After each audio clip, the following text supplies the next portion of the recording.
Well, welcome to the Meat, Body, and Soul podcast. I am, as usual, Jodelle, and I've been looking forward to this podcast for quite some time because my next guest, although he's going to remain anonymous, that should tell you something. That should indicate to you, as the listener, how critical the information is that he's going to be sharing. And it suggests that my guest is not selling anything. He's not trying to make a name for himself. He's not trying to promote some sort of a product or a book or anything. What he's doing is sharing vital information, and he's passionate for sharing truths that have not been told about our bodies and the critical factor that affects every single organism on the planet. And this molecule is known as melanin.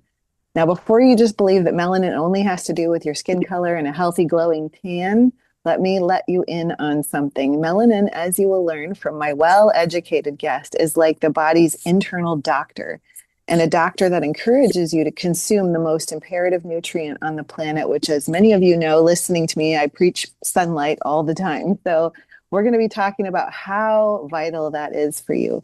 And he doesn't know that I call him this, but I consider this individual my melanin mentor because I have gleaned so much information on how melanin is key to every cell of our body and really determines how we thrive in this world. So I encourage you to listen intentionally as my guest empowers you with how melanin can affect everything from your gut health to your sleep, to your energy, to your circadian rhythm, to reversing disease. And we're even going to see how this molecule plays into our bioenergetics, our thyroid, and our fat loss.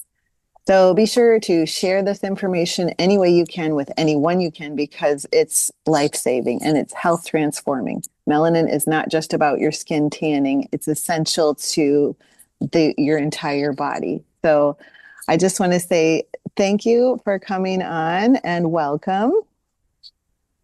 Hello, Jodelle. Thank you for inviting me. It's a pleasure to be here.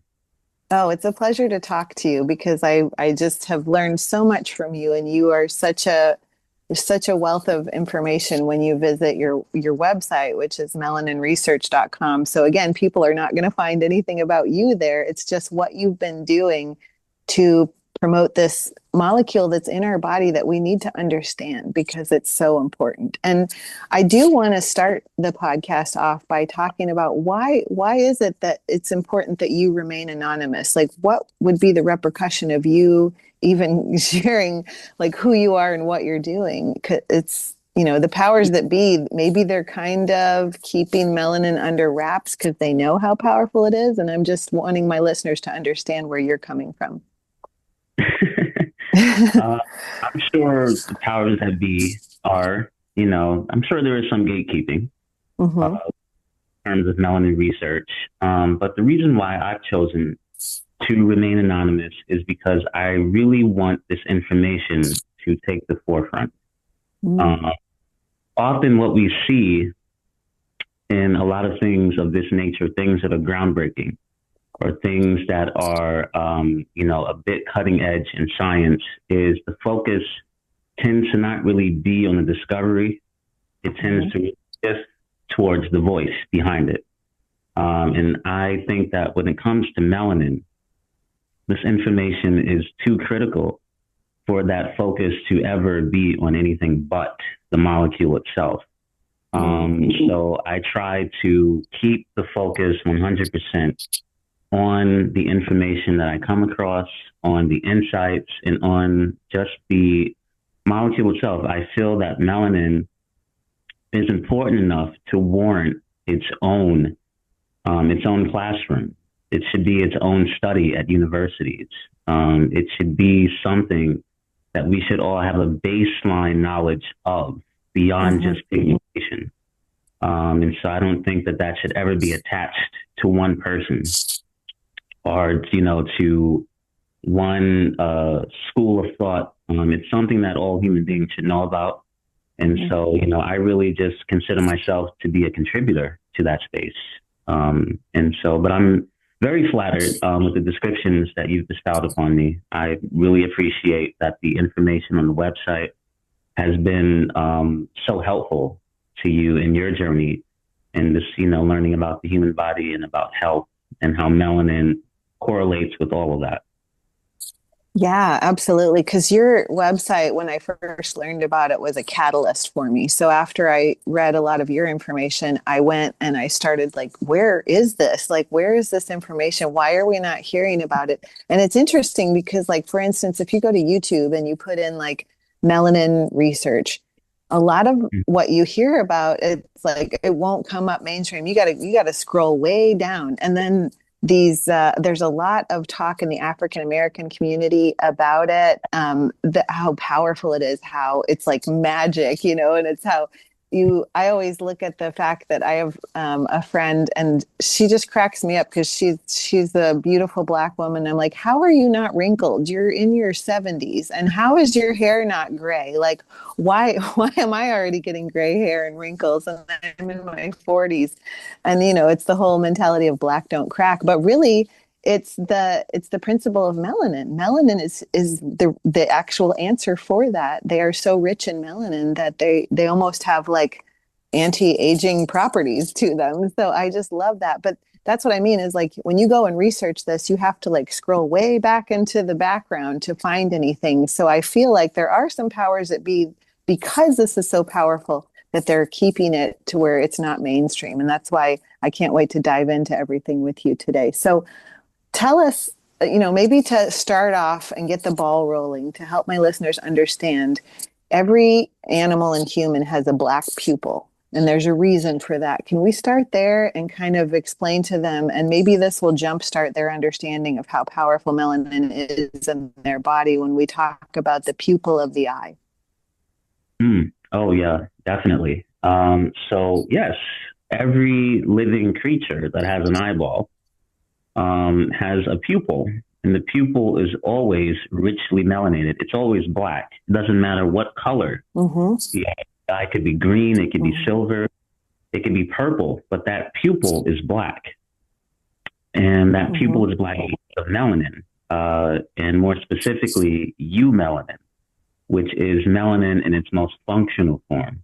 So there's different types of melanin. There's eumelanin, and there's pheomelanin, Mm-hmm. there's allomelanin, there's melanin as it expresses itself through different contexts all throughout nature. It's in the soil, it's in the atmosphere, it's in the ocean, and it takes on these different names, right, depending on where it's located. Mm-hmm. But they all form a family of melanins where they perform similar functions. And in the eye, the pupil of the eye, that's it's a very interesting anatomy because it basically is a snapshot into what melanin does everywhere.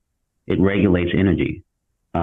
So your pupil, you notice it dilates or it expands and contracts to control the amount of light, the amount of energy, photonic energy that's entering your system. So that pupil, Mm-hmm. too much light, that pupil may expand to absorb, or it may constrict. It elevates or decreases depending. It adapts to the environment. So to control the amount of light that's entering your eyes, to prevent damage and to help your system to make use of it, you have the pupil there right in the center that is regulating everything around it. So that's it's basically like the body diagramming what melanin does for you everywhere it's located. It regulates and it organizes energy, and it helps everything around it work in sync, work in harmony. So you have many different things happening inside the eye. You have a lot of rods and cones. You have a lot of proteins and receptors. There's a lot going on in the eyeball. And a lot of people don't know that even beyond the pupil, even behind the pupil, you have the retinal pigment epithelium, which is also rich in melanin. It's like a black layer, like a film sheet, like a black film sheet at the back of your eyeball that also absorbs that scattered light that helps the rods and cones to function optimally, that filters that light so that those specialized cells behind it can do what they're supposed to do, can handle the wavelengths that they can receive the proper wavelengths when you have melanin screening the light before it enters the system. So it's an organizer. is what a lot of people have described it, such as many researchers for myself, like Dr. Frank Barr, for one, Hmm. Dr. Carol Barnes. Like, there's a lot of like what I'm saying throughout this podcast. None of it is going to be new. It may be framed Hmm. differently, but it's definitely not new. It's Hmm. what I tried to focus on more is taking those ideas that have been proposed in the past and giving it, adding some fat, adding some meat to that body, if Hmm. that makes any sense. So, the skeleton is there, but I'm just adding some flesh to it. So I'm Hmm. looking a little bit more at the little fine details and trying to just piece things together a bit more coherently. But the overarching idea, which is that melanin is the major organizing body, the major organizing molecule in all living systems. That includes not just your ocular, like your occipital, your eye, your vision, but also your lymphatic system, your endocrine system, your immune system. Melanin is present in all of them, and it's doing the same thing. It's regulating matter. It's regulating energy. So yes, when you look at the pupil of the eye, that's it's a very simple but very accurate way to, I would say, to basically tell someone who may not even be a scientist what melanin does. It's right there in the center of your eye. Like its Yeah. core role right there. Hmm. And that's what I love about your information is you really kind of, like you said, you bring some fat to the meat, or you're bringing the information down to a level where we can really absorb it. And so I tell a lot of people, go out and see that morning sunlight every day. Go watch the sunrise if you can every day. That tells you right there how important it is to get that different spectrums of light in the eye, because the pupil, that melanin is absorbing the light and telling our brain, like you said, through the clock in our brain, like what time of day is it, what hormones do I need to release, what neurotransmitters. Like melanin is really, like you said, the organizer of everything. Like, here, I'm the organization of the body, this is what needs to happen at this time, I'm telling you that there's oxidation, I need to take care of that. That Yep. it's so fascinating. And yeah, like it's not just the pupil. Like I've learned from you, like the dark color on a wound or a black eye or scar tissue. And Mm-hmm. obviously we see hair, like darker the hair, the more melanin the hair has in it. So like maybe let's talk about how melanin is actually, it goes to the problem. And that's why things that are under stress, like maybe if you cut yourself and it gets this darker pigmented color, that's actually melanin going to restore the tissue, right? Yes, that is. And that's another thing that is, I guess you could say, the body diagramming melanin's role Mm-hmm. for you to see, because a lot of these things, a lot of what it does, is happening internally, right? Like it's in Mm-hmm. your lung, it's in your heart, it's in your liver, and this is for everyone, Mm-hmm. right? But we don't see those things. We only see the skin, or we only Yeah. see the eyes. So a lot of people they associate melanin with skin tone or with skin color. It's a very it's a very surface level, understanding of it. But, what it's doing inside the body is also what it's doing on the body, on the skin, on the eyes. Mm-hmm. So as you mentioned, when you get those cuts, and that, you may notice that dark circle, that ring that forms Mm-hmm. around the cut. That's melanin. It's not just blood, accumulating and darkening. It's also melanin as well, because the melanin, a lot of people don't know this, melanin is deeply, deeply involved in the immune system. It's Mm-hmm. in the bone marrow, which is where the immune cells form. It's in the lymph nodes, where these immune cells are organized, where they assemble. And then again, it's on the external tissues. It's on the outer parts of the body where the immune cells are deployed. It's in the nose, the lungs, the skin, wherever you have these toxic invaders, or wherever you have threats that are incoming, you have melanin right Hmm. there, forming a perimeter around the wound to basically guide Hmm. the immune cells. It's basically telling them this right here, this is a zone of concern. Prioritize your Hmm. response right here. It's basically forming a gate around that wound to keep the inflammation from spreading. So it organizes the immune cells, and it's also, believe it or not, it's also inside of some immune cells as well. You have like macrophages that contain melanin. You have Mm. dendritic cells that also contain melanin. So it's not just, directing the immune cells, it's not just telling them where the problem is and where they need to focus their response. It's also literally the brain inside of some of them as well. So yes, it's definitely like melanin and immunity is that may be the next thing that I write about on the website. Oh, fantastic. Yeah. And it is also an antioxidant, yes? Oh yeah, definitely. It's one of the most powerful Okay. antioxidants in the body. I'm so glad you mentioned that. It's yeah, Hmm. melanin. I mean, we have many antioxidants, right? We have vitamin C, vitamin E, but melanin, I would say, is it's not just the most powerful. It's the most multifunctional as well because it doesn't Yeah. just neutralize free radicals, but it absorbs radiation and it stores and Mm. releases electrons. And then it also binds metals, toxic metals like lead, mercury, cadmium. And so it's stabilizing the entire environment around those free radicals as well. Most antioxidants can only do one or two of those things. They can only either, store release electrons, bind the metal. They can't do all of them all at once. But melanin is unique in that way, in that it's doing all of that, right? It's stabilizing radiation, it's stabilizing sound waves, it's stabilizing energy that may overstimulate or overwhelm the system. And it's also binding matter that can do the same, such as toxic metals.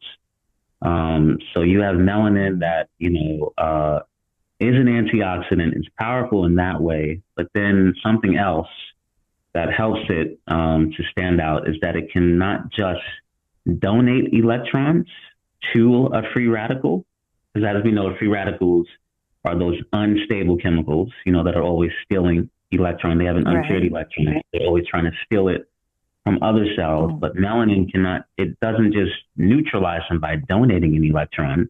It can also accept electrons. Hmm. So this means that it doesn't get burnt out as quickly as other antioxidants because with another antioxidant, they donate an electron to a free radical to stabilize it, which works, which does the job. But when they give away that electron, they're done. They have to be replaced or they have to be Hmm. recycled.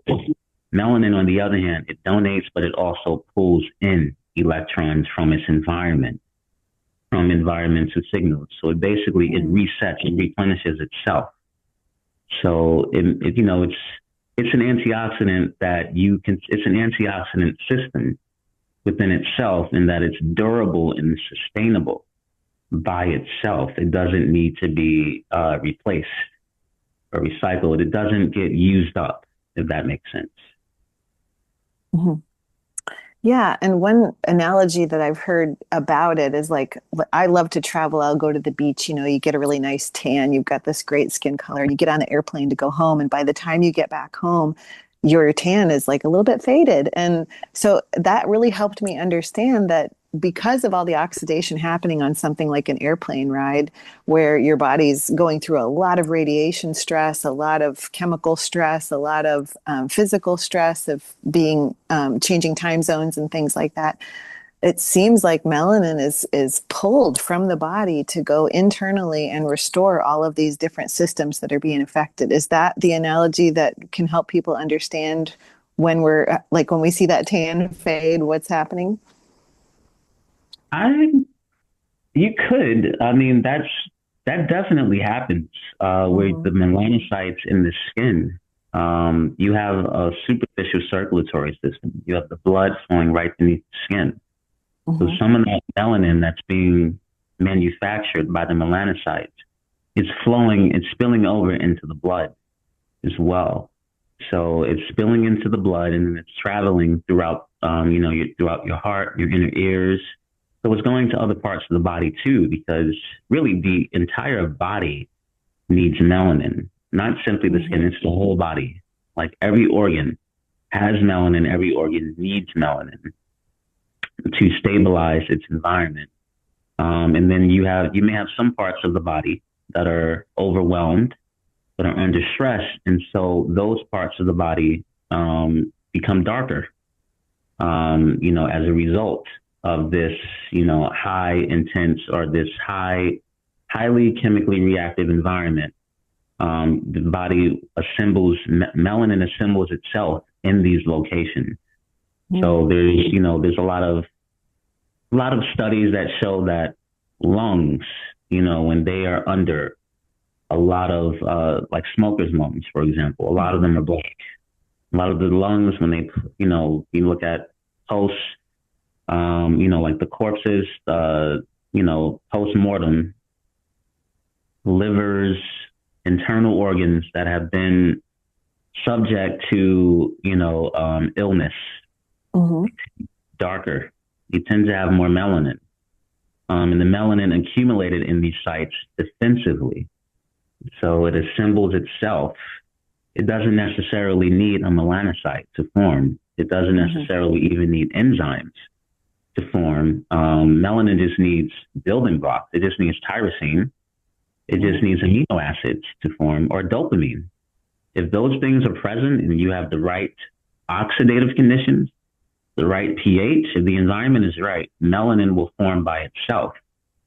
It's basically what they call in chemistry autopolymerization. So it's a molecule that can create itself, basically. It doesn't need enzymes, even though it's great to have those enzymes present, to support its production. But when the body is under duress, when the body is under stress, it is designed to produce melanin on its own. Wow. And as far as the skin goes, with the tan fading under certain, like after a certain amount of time, I definitely think oxidation plays a role in that for sure, because that's just more work. That's more work, for your cells. It puts more pressure on your cells. But then it's also, it's many things that happen though. But I think it also has to do with the consistency of the process too. So the sun tanning, it really depends. It's like an entrainment, if that makes Mm-hmm. any.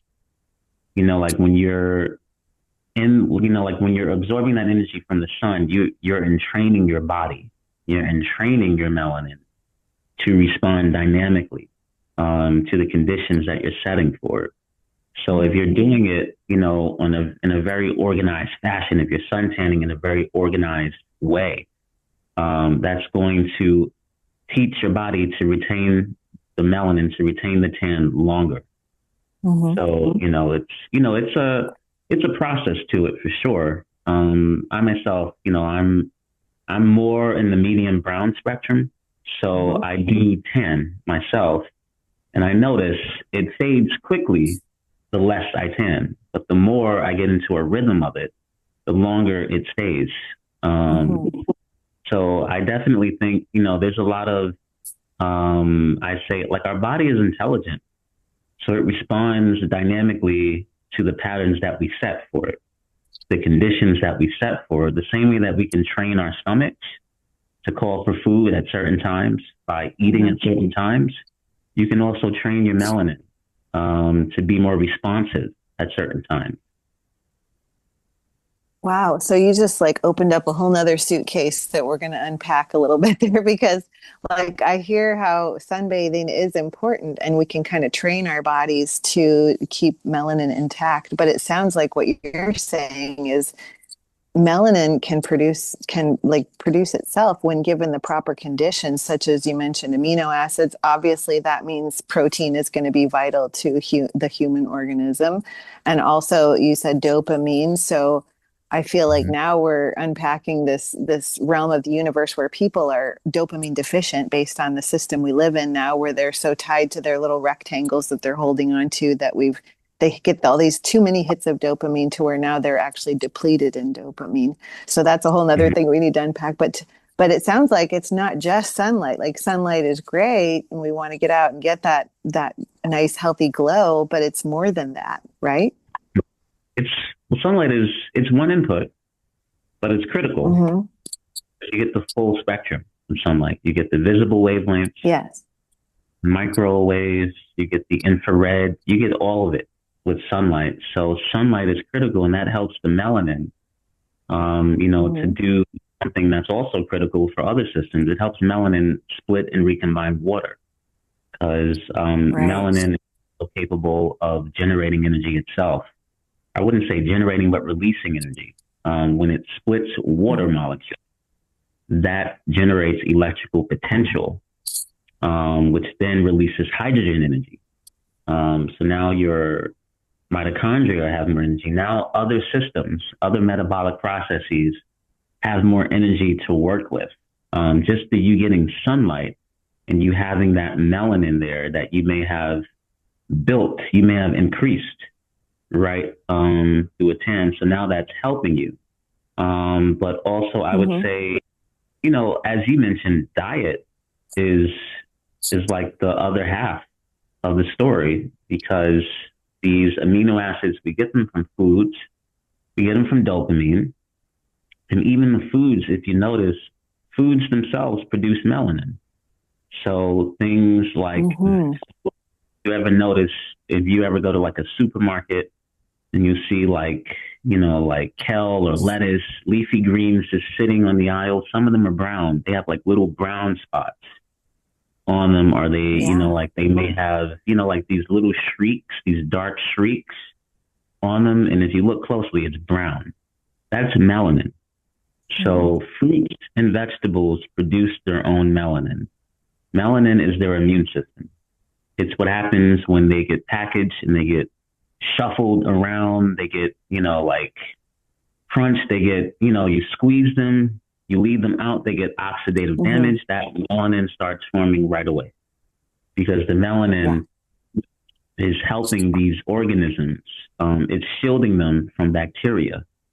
It's shielding them from radiation. It's helping to organize their immune cells. So that melanin, you can get it directly from your diet. It's not necessarily, malign. If you see a banana that has some brown markings on it, that's just melanin. Mm-hmm. Um, and it's completely edible. It's completely safe to eat. Now, if you see it, Mm-hmm. if you see, like spores or something of that nature, then obviously you shouldn't eat it. But the melanin is there as a preventive measure to prevent infection. So, and Mm-hmm. actually, the darker the banana is, the more dopamine it contains, because that dopamine is being oxidized into melanin. So, when you eat things like bananas, that's more dopamine for your brain to create neuromelanin. You eat things, like apples, berries, these are providing more antioxidants for your system, and melanin itself is an antioxidant. So it's Mm-hmm. taking the load off of melanin when you consume more natural antioxidants from, mineral rich foods, right? And Mm-hmm. also copper rich foods as well, because amino acids, great. Melanin can be synthesized from amino acids or polymerized from them, but then, you also you can't leave out the enzymes as well, right? These amino acids, they need certain elements.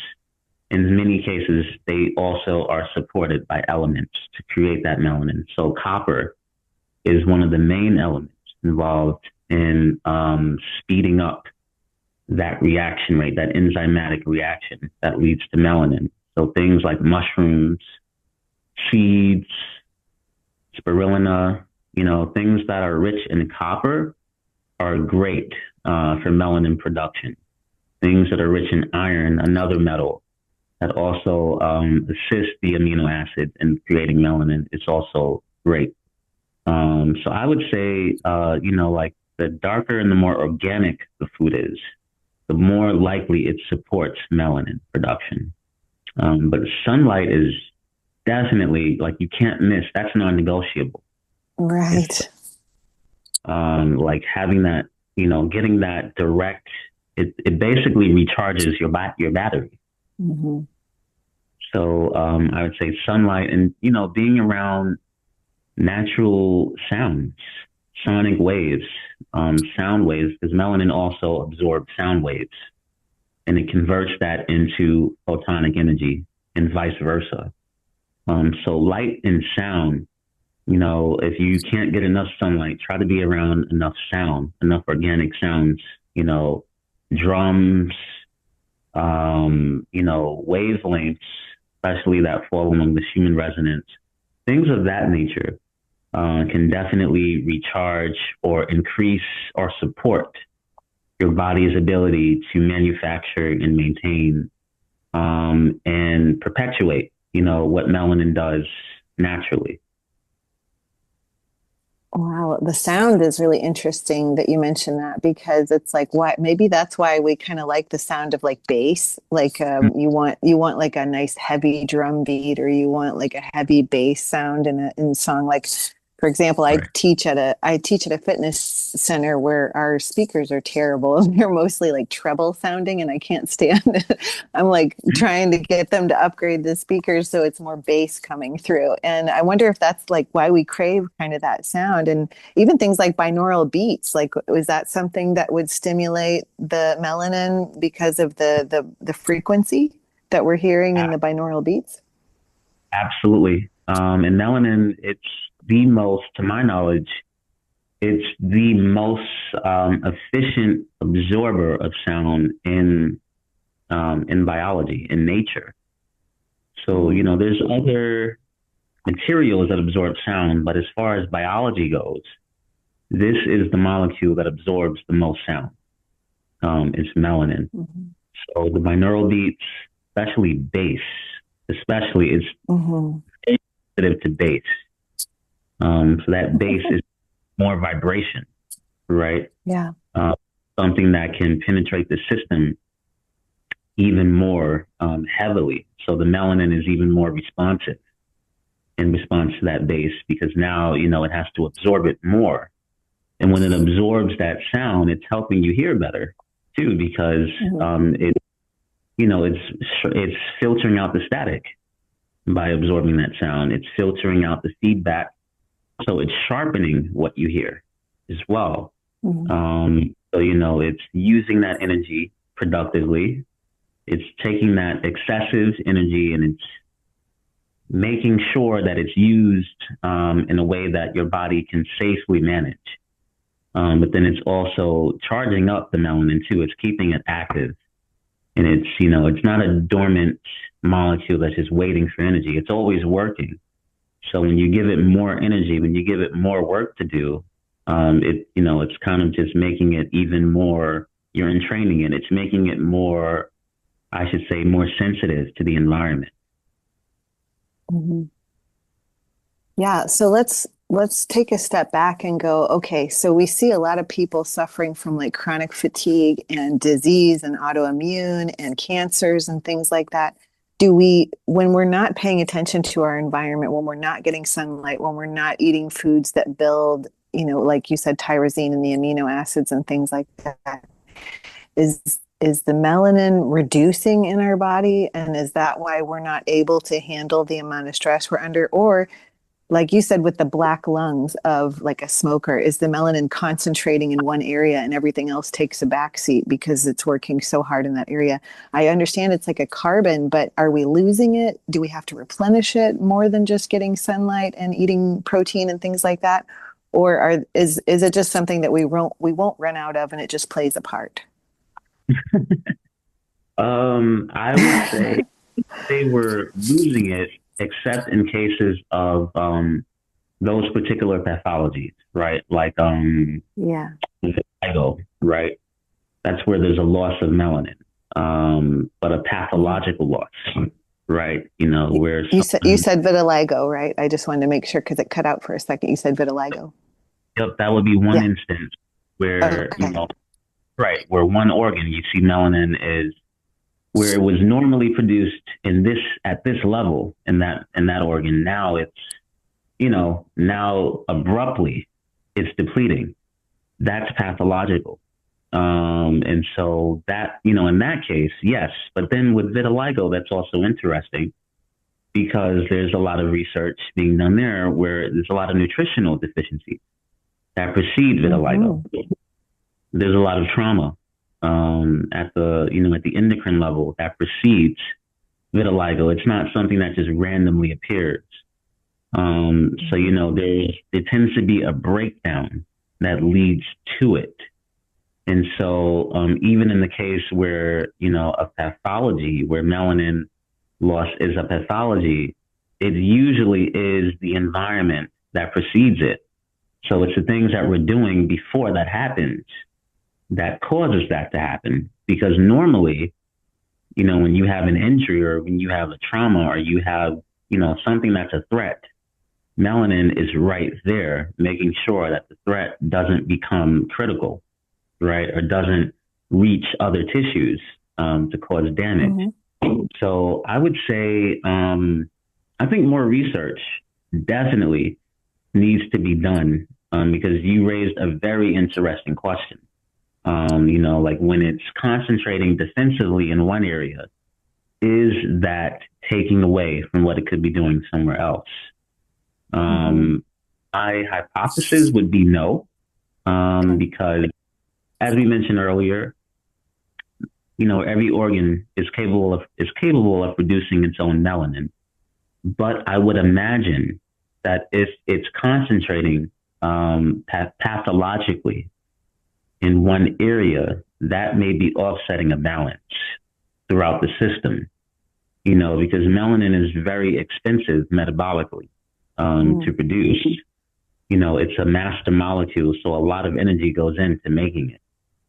So with that being said, if it's, you know, if it's normally made at this level in this organ, but now it's being tripled or quadrupled due to a chemical imbalance or due to a chemical or nutritional deficiency, then you know, under those conditions, it could be, you know, you could surmise that this is also offsetting other systems as well, Hmm. because the body is always scanning for threats. It's always scanning for imbalance. You know, your nervous system is constantly checking for threats. So Hmm. if one thing is being overcompensated for, that signals to the rest of the system that something is wrong, right? So, you know, you have your lungs that are, you know, like just so filled with nicotine that Hmm. melanin is there to buffer that overload. Now you have other systems, you know, that would normally be there, that would normally handle the situation, but those systems have been overwhelmed. And so you have melanin taking over, you know, working overtime, you know, to prevent further damage. So I would say, you know, I think more research needs to be done for more clarification. But if I had to guess, you know, I don't think it's a position that we want to be in. Ideally, I don't think we want, you know, for, you know, one organ to have disproportionately more than others. You know, as far as, you know, melanin or any antioxidant in the body goes. I think balance is key. Hmm. So, for people listening to this that might be dealing with something like a cancer or a chronic fatigue, or even something like lung issues or, um, thyroid issues, anything that where the body is under some sort of dis ease, are Mm-hmm. they, would you say they're deficient in sunlight? Would you say they're deficient in protein? Would you say they're deficient in other things? Are they melanin deficient, or do they have melanin that's just being overwhelmed, like you said, with the other systems are being overwhelmed, so the melanin's having to work a lot harder? Like, how are they going to know that they have a melanin issue? I guess is what I'm asking. Yeah, I would say the melanin can be overwhelmed or it can be underwhelmed as Mm-hmm. well. So it can be under supported too by what you mentioned, lack of sunlight, right? Okay. It's understimulated when you're not getting enough sunlight. And that sunlight isn't just surface level because melanin, when it's absorbing that energy and it's, releasing hydrogen energy, it's stabilizing the bioelectrical system that your skin is connected to every organ. So that's going throughout your whole system. And it's not just the melanin in the skin, it's the melanin in the pupil as well, Mm. right? So sunlight is critical, and that sunlight is also reaching behind your eye as well, for your circadian organs as well, your suprachiasmatic nucleus. It's not just, Yeah. it's the sunlight. I think a lot of the mistake, a lot of the misunderstanding is that we associate it with skin, which makes sense because that's what we can see. So, we are judging things by what we can see. But I would say, as far as why things like nutrients, why things like sunlight, which, as you mentioned, is a nutrient, why these Mm-hmm. things can signal, they can signal deficiency when you don't get enough of them, and how that's reflected in melanin activity. The melanin, if you normally have melanin in an area and you see it suddenly increase or really decrease, usually something, and this is not talking about the skin, this is talking about other very specific things, right?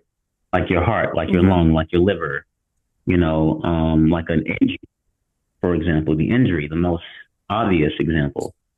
It Mm-hmm. suddenly abruptly increases. It means that something is missing. Something is wrong. The system detects a threat. And that threat can be that something was added to your system that, is dangerous or that is toxic, or such as, a pathogen, right? Or Yeah. that something is missing that should be there or that it's being disrupted, right?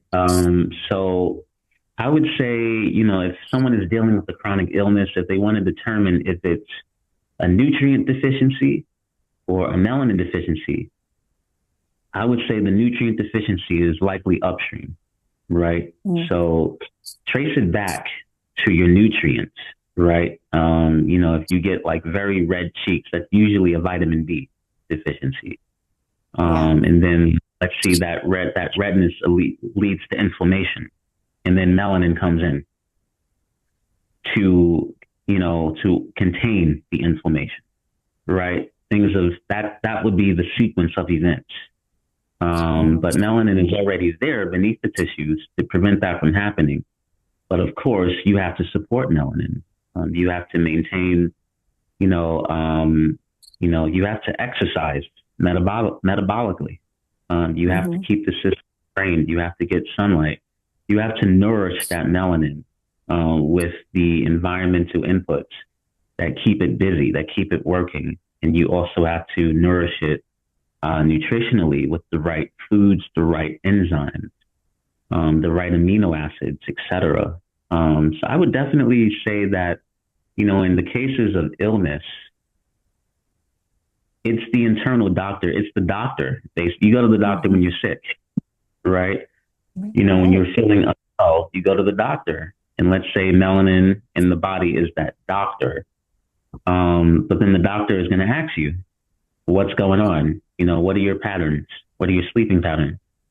What are your eating patterns? Like, the doctor is going to investigate your environment to determine the best course of action. And that's what melanin does when it goes to these sites that are under duress, that are under, extreme chemical breakdown. It's assessing the environment. It's trying to reorganize the environment, to make sure that homeostasis is still achievable. It's still feasible. But definitely nutrition. Nutrition, I would say, comes first in that situation. And the melanin is more than likely it's appearing there defensively. Mm. I'm going to play devil's advocate, and I almost think that sunlight's going to be more powerful because you gave me a light bulb moment with my podcast is called Meat, Body, and Soul. I need to change the soul to not we as the soul, but actually the sun, SOL. Like we need the sun as our soleil, like the ability to absorb the sun. That actually seems most important because of photosynthesis. It's not just for plants. Like I learned from you, melanocytes are like dendrites and they act like photosynthesis in that our skin connects all to all the organs in our system and our skin acts as an organ to transfer light. In essence, that nutrient is more powerful than food, but yes, food for sure. But actually, the sun is our food too. Like we actually can get energy from the sun, and it stimulates our melanin, so it's like a twofer. So, I just love Yep. that piece. Yeah. So Yep. that being said, okay, so people need to focus on more sunlight, more protein, more, like you said, the enzymes that go along with it. And this is something that affects not only their just vitality, but also on an endocrine level. Let's talk about hormones. Like, is melanin something that when we see all these people going through hormonal, and you hear like all these women talking about perimenopause and the health of the human body is going downhill in a quicker fashion than ever before. People are aging faster than ever before. Is melanin Mm-hmm. playing a part in this endocrine disruption that we're seeing in today's humankind? So melanin is right at the center. Okay. So yeah, I was actually having this conversation the other day with a friend of mine who had Googled melanin and hormones. And I believe he told me that Google told him that melanin has no relation to hormones. Of course. Right. He said, of course, because he found that, because he follows, the website. He follows the Instagram page. So he's like, okay, like this is so strange, like I follow your work and then Google's telling me that melanin has nothing to do with hormones. And I said, well, have you ever heard of neuromelanin? Right. That is, that instantly discredits whatever Google was telling you. The algorithm is not going to tell you these things. You have to dig. When it comes to melanin's relation internally, you have to really dig for this information because it's locked behind ivory towers. It's locked behind gate, locked behind PDF files that you got to pay $200 to access. It's always going to give you the safest answer because that melanin is just pigment. And so going back to neuromelanin, which is the form of melanin that's in the brain, and it's most concentrated in the brain stem, which is right where those hormones are entering and exiting the brain. They're neurotransmitters before they become hormones. And you have neuromelanin that's modulating all of them.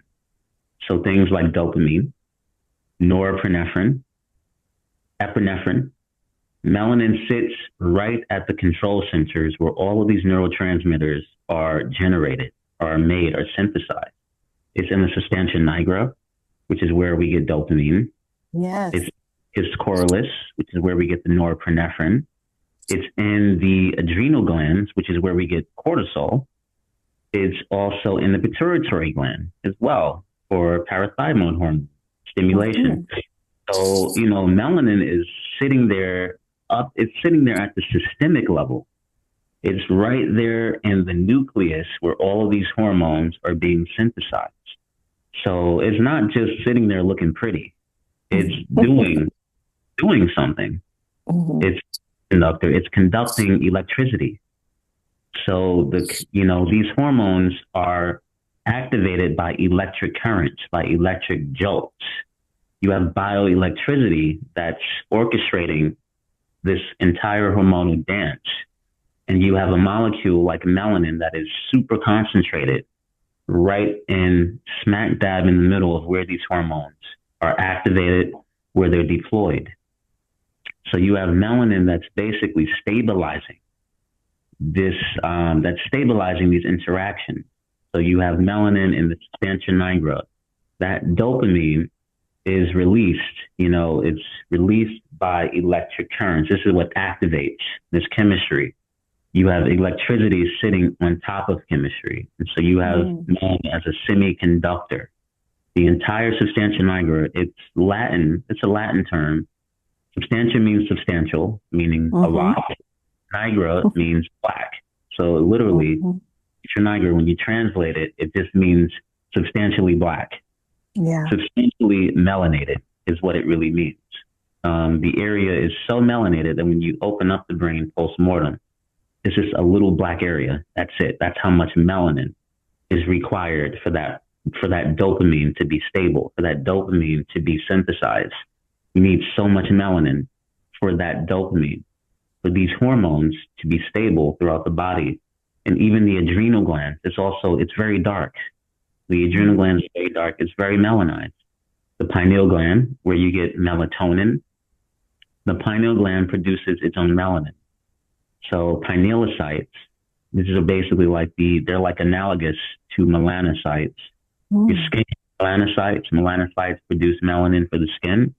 The pineal gland has pinealocytes, which produce melanin for the pineal gland, which shows you how important melanin is, where an obscure, tiny organ like the pineal is making its own melanin. And that melanin is critical for our circadian rhythms because it's sitting upstream of melatonin. So that melanin is absorbing light, right? And melatonin needs complete darkness in order for it to be fully active. And so you have melanin that's coating, that's sitting around that melatonin before it's even formed, that's making sure that that light is not interfering with the activity of melatonin. And then you also have melanin. Melanin binds minerals like calcium. You need calcium to make melatonin. Calcium is critical for the manufacturing of melatonin and the enzymes that happen there. So you have melanin that's binding, releasing, and storing calcium. So now you have a stable environment in the pineal for melatonin to be optimized. So these are just in the brain alone, you have complete, how should I say this? There's a complete melanated matrix that's overseeing, the distribution in the organization of your bodily hormones, right in the control center of your body, right in your brain. And then, of course, that regulation extends downstream to the glands, to the adrenal glands, right?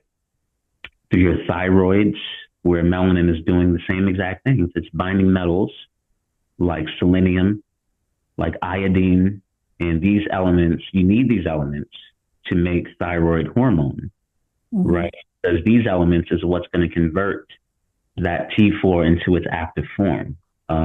So melanin is binding these trace metals, and then so when it does that, it prevents them from being lost or from being misused. So you have it there, you have it right in your thyroid, it's helping the thyroids produce thyroid hormones. It's in the pituitary gland as well, where it's modulating the release of that thyroid stimulating hormone. So you might hear a lot that melanin is a semiconductor, right? And that has a lot of application for electronics, bioelectronics for engineers. And it has a lot of implications there. But what does that actually mean for the body?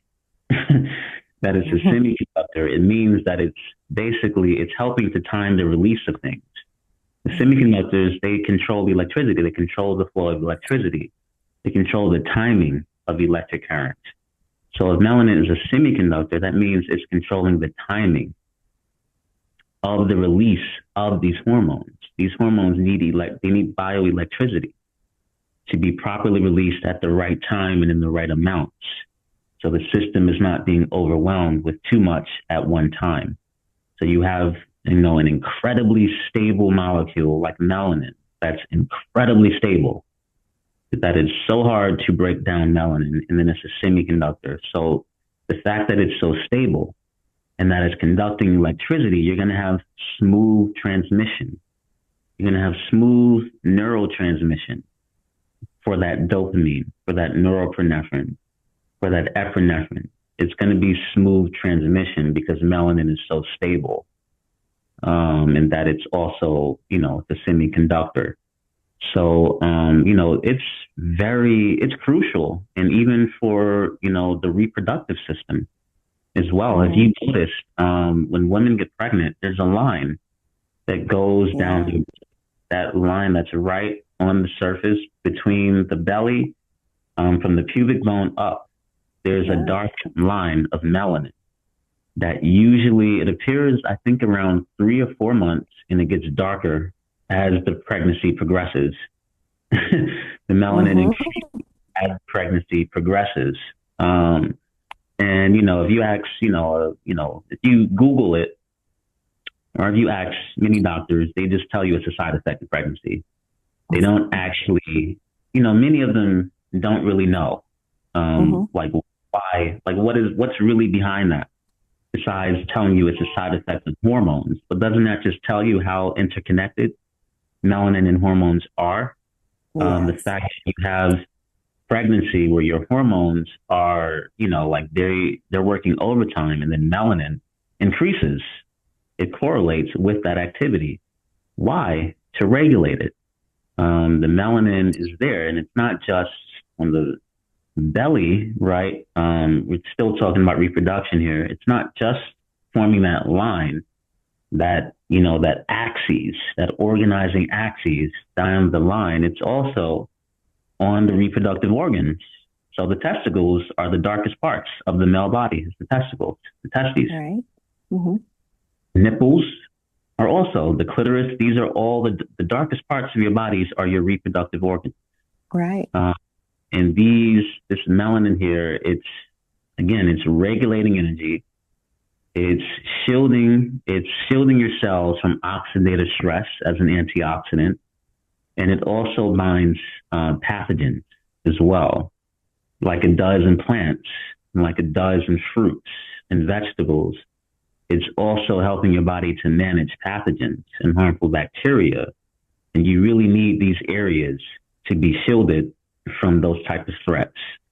So, it's modulating the flow of things, and it's modulating the release of hormones that these areas, are subject to. It's a modulator. It's a regulator that sits upstream of all the other regulators. So, there's many regulators throughout the body. You have collagen, you have fascia, you have muscles, you have so many tissues in your body that regulate as a primary function. But what's sitting on top of all of them, making sure that all of them are working in sync, is melanin. And of course, these areas, are subject, as you mentioned in your question, they're subject to great chemical and mechanical stress. Mm-hmm. They're under high metabolic demand. So melanin becomes even more critical in that case, right, for their optimal function. So, it's, I would say, when it comes to hormones and hormonal rhythms, regulating hormonal rhythms, you can't divorce that conversation from melanin. You can't. Mm-hmm. Absolutely. And it sounds like the light piece is getting your light right is becoming so critical to our health because, now I want to talk about with this uptick in like everybody's health issues, we have now more blue light than ever before, artificial blue light. Is this depleting melanin? Is there something happening or is it using up melanin? Like what's happening that I feel like a lot of our dis-ease has to do with chronic blue light exposure? What's happening to melanin on that level? I would say it's not depleting melanin. Okay. I would say melanin it's there. It's a buffer. right? Okay. The melanin is like a buffer. So that blue light can be disruptive when it's not at the proper times. But you Mm-hmm. have, something like melanin in that case would be like a buffer. It's like the body needs to interpret light in context. So, we have Yes. things, like when we're at night, we don't want too much blue light at certain times of the day or night, right? And so, Mm-hmm. so we have things like blue light blockers to regulate that. Yeah. But melanin, that is stimulating what melanin does, because the melanin is there to filter out photonic energy, right? To organize it Mm-hmm. so the body can properly use it. And so, that's why I would say I think it's very wise to invest in things like blue light blockers, and things of that nature, Yeah. technology that simulates melanin, because the environments that we live in, a lot of this is just, it's not where we are adapted. It's not what our Mm-hmm. body is historically used to, right? Like there's a lot of non-native EMS, there's a lot of artificial light, there's a lot of light pollution in this, in this Mm-hmm. current industrialized society. There's a lot of light pollution. There's not a lot of intelligence around how to manage that light either.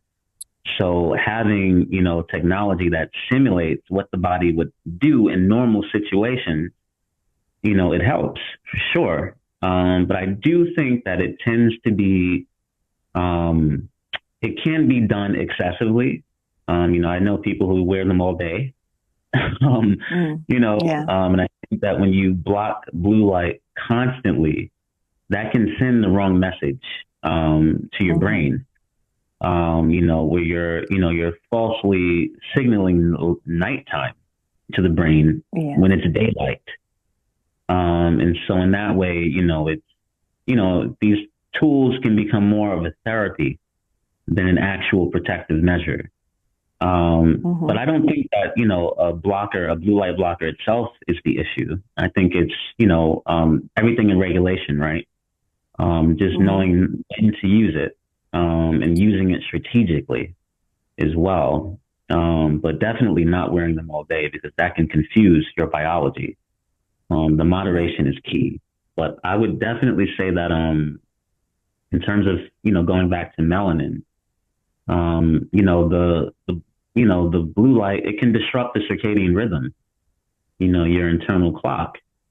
And melanin is central, to regulating these light signals, especially again back to the pineal, especially in the pineal and in the retina.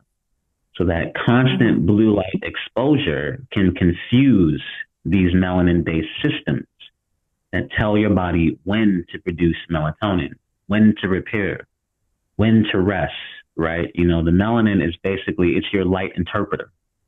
It's Mm-hmm. there to help the body decode that full spectrum of light. That's a lot of energy to get all at once. You need something to decode it. And so the melanin is, it's doing that.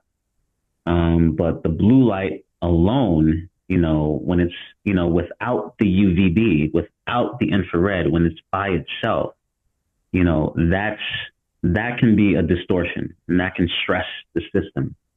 Mm-hmm. So yeah, for sure, blue light and timing it is key, and getting it in unison, getting it the way you're supposed to, full sunlight is what keeps these systems working optimally. Awesome. Yeah, it sounds like it's just more of a like hormonal issues are more of a light issue than it is just like, eat this and don't eat that for your hormones. It's more like along the lines of like, you got to get your light right and the right time of day in the right context, like you said. Now, what about red light? Does red light have any bearing on melanin as far as like you're shining, a nice red light on you and stimulate melanin at all or Yeah, definitely. Definitely. It doesn't impede it; it supports it. So melanin takes in all forms of light, red, Mm-hmm. infrared, low energy, um, anything, deeply penetrating. Melanin takes all of it, and it converts it into either harmless heat, stable charge, and then it uses that to modulate the system. So, you're recharging your melanin when you expose it to Mm-hmm. any form of light, really. Even visible light, that you get from a light bulb above you in your home. Even the melanin can make use of that as well. But, red Mm-hmm. light therapy, when you concentrate it in that way, I think it definitely can help the melanin maximize it, right? So now, you're putting, let's say you're doing red Mm-hmm. light therapy, right? That can help the melanin, to maximize that because now it's just the red light. So now you're taking that red light that Mm-hmm. would naturally help your body handle inflammation, that would naturally help with improve mitochondrial function. So now melanin can maximize that as opposed to, getting the blue light, getting every other wavelength all at once. So now, the red light can be utilized. Now the melanin, it can be utilized to help melanin, reach its full potential in that context. So yeah, I would Mm-hmm. say Okay. definitely, I have so red many. light when it's abundant at sunrise and sunset. Again, back to timing. Mm-hmm. That's when our body is most sensitive, to those time cues. I think, when melanin is working with that in the right context, at the right times, and it's using those warm wavelengths, I think it can be even more effective at aligning your biological clock and stabilizing your neurotransmitters like melatonin and, preparing your body for sleep or for waking. Awesome. Yeah, there's just so many things that I want to ask you, but in the sake of time, I think we'll have to do a part two. But still, I want to touch on the fat loss aspect because there is studies out there that say sunlight helps the cells of the body release lipids, and being in sunlight can stimulate fat loss from different tissues that sometimes we cover up. We cover up the most critical parts of our body that probably need sun exposure. And especially like if we're carrying weight in a certain area, people will cover that up when they're out in the sun. They want to expose that area, but they actually probably should because it releases lipids. But in regards to melanin, does melanin help with fat loss? Yeah, definitely. I'm sorry for being so forward there. Yes, 100 melanin and back to solar energy, right? So Mm-hmm. as we already know, it absorbs and filters sunlight, um, which is Mm-hmm. how it should really be framed. Because there is somewhat of a misnomering of melanin's function with relation to sunlight. There's like this common misconception that it blocks sunlight like an umbrella, but it Mm-hmm. doesn't. It absorbs sunlight. It absorbs and transforms it. So, it's not blocking it, it's not deflecting it like a shield. It's taking it in, it's sucking it in, and then it's using it. Mm-hmm. Help things like your mitochondria burn fat more efficiently. So when that melanin takes in Mm-hmm. sunlight, and then it's using that sunlight to energize and to structure the water around your cells, that's setting off a chain reaction that helps your body generate more usable bioelectric energy. So, when melanin is there, when melanin can do its job in splitting and structuring water via sunlight, this allows your mitochondria to do what it normally does, which is to burn that fat more efficiently. It allows your cells to burn fat more efficiently as they produce energy. So, I think, Mm-hmm. yeah, there was an article that I wrote on the website about easy water, exclusion zone water, the structured water, Mm-hmm. which many of your listeners already know that that's the negatively charged form of water that exists in your cells. as water takes on a slightly different form when it's in living tissue as opposed to, when it's in a sterile environment.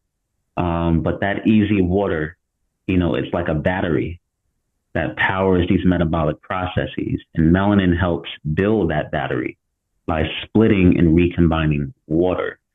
Because when it does that, it releases electrical charge, which is what easy water needs to form. And so it structures that water into layers, and it also binds the minerals that are suspended in that water, like calcium, like iron, like magnesium. And these minerals are all cofactors in fat metabolism. So, I mean, you could say in a nutshell that melanin turns sunlight into cellular energy. And when your cells have more energy, they can burn fat more efficiently. So, maybe that's the real power of tanning, is that it's not just about looks, even though looks are great, but it's not just about looks, it's about health. Metabolic, metabolic activation. Yeah, awesome. That's the perfect way to answer that question. So, then one last thing that I loved about, because you mentioned an article on the melaninresearch.com. I had read just recently on there something about breath work, and breath work is one of my most enjoyable ways to take care of my body. But I had no idea until reading your website how breath work, specifically coherent breathing, where it's kind of like 4 counts in, 4 counts out, or boxed breathing is another form, plays a role in melanin. Can you describe that? Like why breath work is powerful for melanin? Yeah, definitely. Yeah, for sure. I'd say it's several different angles in terms of, oxygen and melanin having a partnership. But definitely, let's say, just from a mental clarity perspective, breath work and having deep rhythmic breathing, it increases your oxygen's availability to your cells, right? And so melanin is there to regulate that oxygen efficiently, especially in high demand areas like your brain, right? Where dopamine is polymerizing into neuromelanin, and then that neuromelanin is subsequently modulating the dopamine. And then also with your different, the other neurotransmitters, like the epinephrine, the norepinephrine. Breath work, it helps your body, it helps to keep these environments stable. And then you can also think of melanin as, oxygen is like current, right? And then melanin is like, it's like the wiring, the electrical wiring, right? So more oxygen, more flow, more energy, right? When you breathe deeply, you're not just calming yourself, but you're calming yourself because you're feeding melanin what it needs to activate and to do its job, right? So every inhale, every exhale, you're shifting electrical potential in your body, and melanin is a conductor. So this movement, this movement of these electrons, of these ions, it's what's creating your bioelectric field. And so, your body, it has this subtle field, it has this subtle energy system, and melanin is like the ultimate conductor. It's a semiconductor, but it can also, under certain conditions, it can also be a superconductor, meaning it has zero resistance going from point A, going from your foot all the way to your head. So,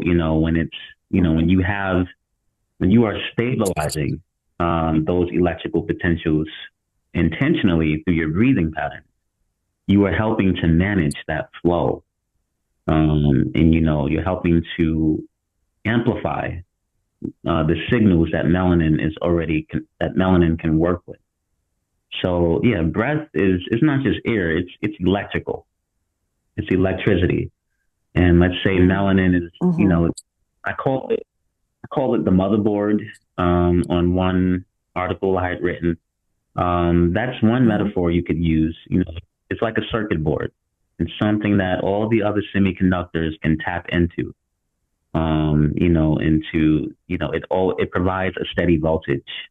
And so when you are stable, when you are boosting that electrical charge through your breath work, you are giving your conductor a more stable and a more reliable environment to work with. There's less interference. There's more stability. If that makes sense. But there's a lot more that goes into that, but I don't want to get too technical. We'll save that for part two because I still have so much to ask you about, like gray hair and acne and, all these different things that play into things I'm seeing today, like Parkinson's. I know that melanin has a huge role to play in Parkinson's. So we will definitely have to have a part two for sure. But it, for the sake of the listeners for now, like they can go to melaninresearch.com and learn more about you. Did you say you also have Instagram that you post on as well? Yes. So the website actually, there's an Instagram. It's called at melanin.research. Okay. And the website was, I guess it grew from the Instagram page. So the Okay. Instagram page, that was something I started while I was in college. And then, from there, it's been growing ever since. And then the website was sort of like a natural outgrowth of that for many followers who wanted more in-depth, research. Because you can only do but so much in social media. Yeah. So the website, it really allowed me to, give the full context behind a lot of this research and to give, to actually write, to write as much as I want to. I can't do that on Instagram. But for sure, Yeah.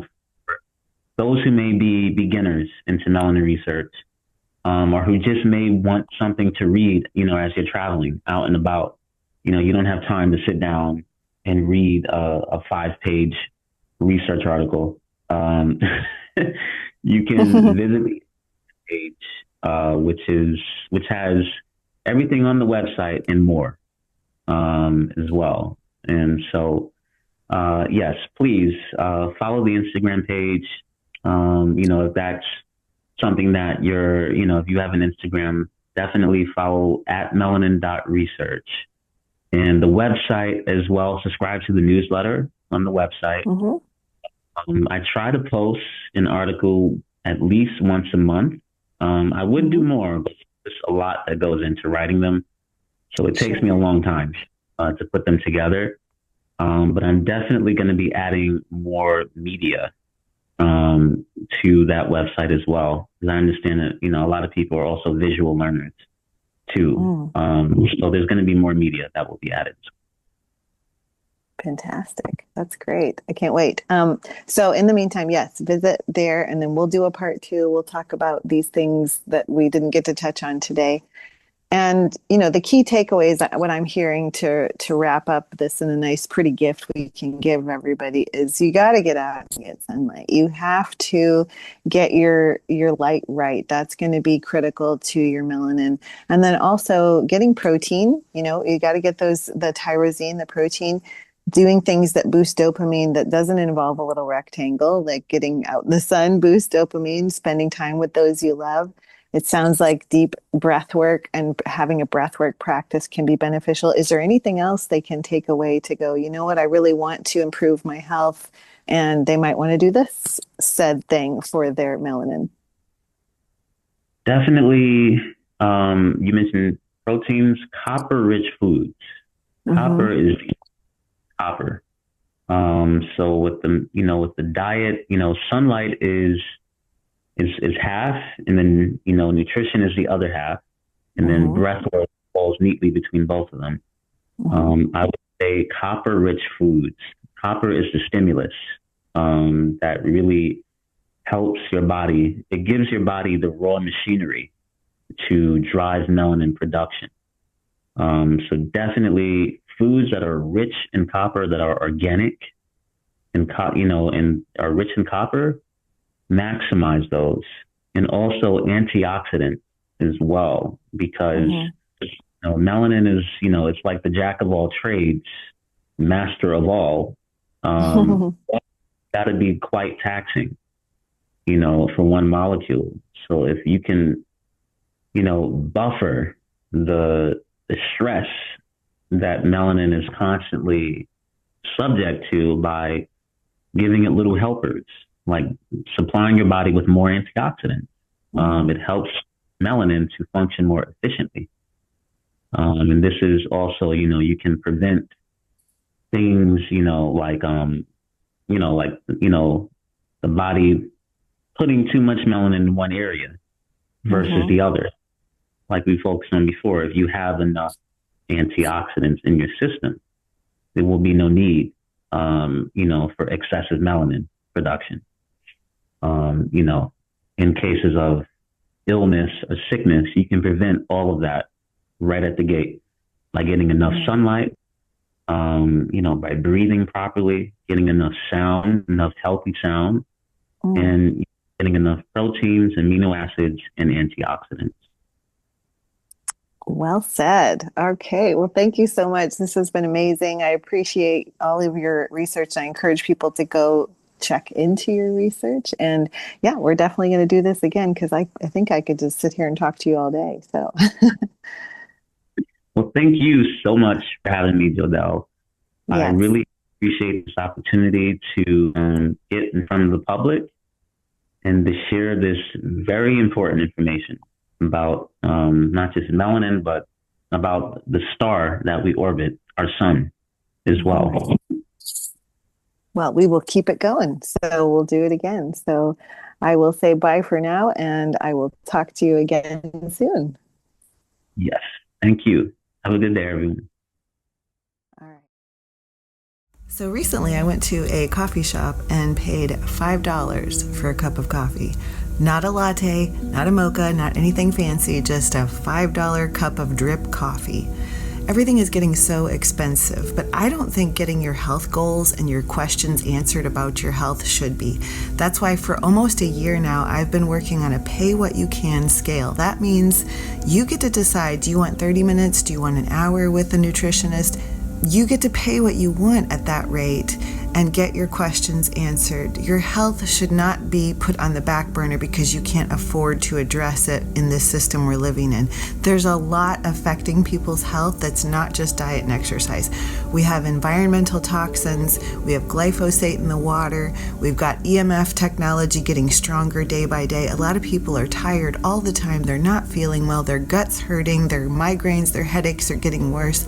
I want to be a nutritionist that helps you address these concerns, but I don't think you have to spend a small fortune doing it. So when you work with me, you pay what you want. That means we set up a free 15-minute discovery call to see if I'm a good fit for you.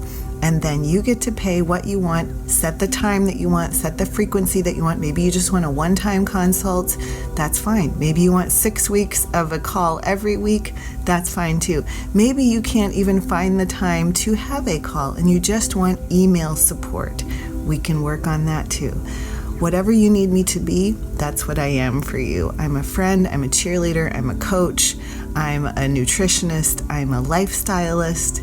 You get to decide what you need, when you need it, and I'll be there for you. So to get that free 15-minute discovery call, visit my website, meetbodyandsoul.com, or you can email me directly, getfitwithjodelle@gmail.com. That's GETFITWITHJODELLE@gmail.com.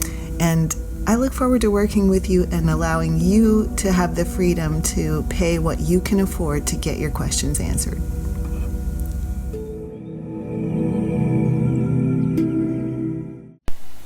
Well, it's not raindrops on roses, but these are a few of my favorite things that I always notice a difference in my health when I stick to these healthy habits. So number one is watching the sunrise or some sort of red light exposure every single day. Number two is grounding and earthing daily. And sometimes I combine watching the sunrise while swimming in my local lake. First thing in the morning as the sun comes up, I'm grounded, I'm earthed right into this natural body of water. Number 3 is C60. I've been using a supplement called C60 Purple Power for over 3 years now with great results. I don't intend to stop. I use it for a variety of reasons. And number 4, as most of you know, I am a professional paddleboard athlete. So paddleboarding is always part of my weekly regimen of keeping my mind fresh, getting my vitamin P, and keeping my body in a really great healthy state with lots of active relaxation in that form of movement that uses up your entire body. Now I'm going to have a link to a few of the things that make these habits more efficient, more affordable, and effective for me in the show notes of this podcast that I personally use and recommend daily to my clients.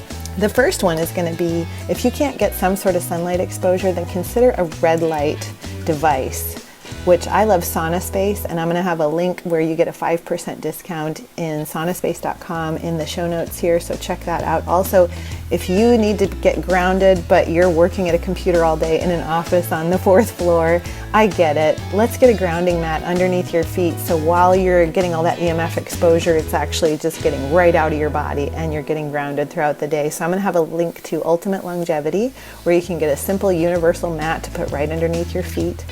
And I'm going to have a link to C60 Purple Power, where you can save 10% on this supplement that can be used from anything to more energy, to better hair and skin, to also helping with blisters and bruises and scrapes, and even zits. Yes, you can use it even as mouthwash. So there's so much you can do with this.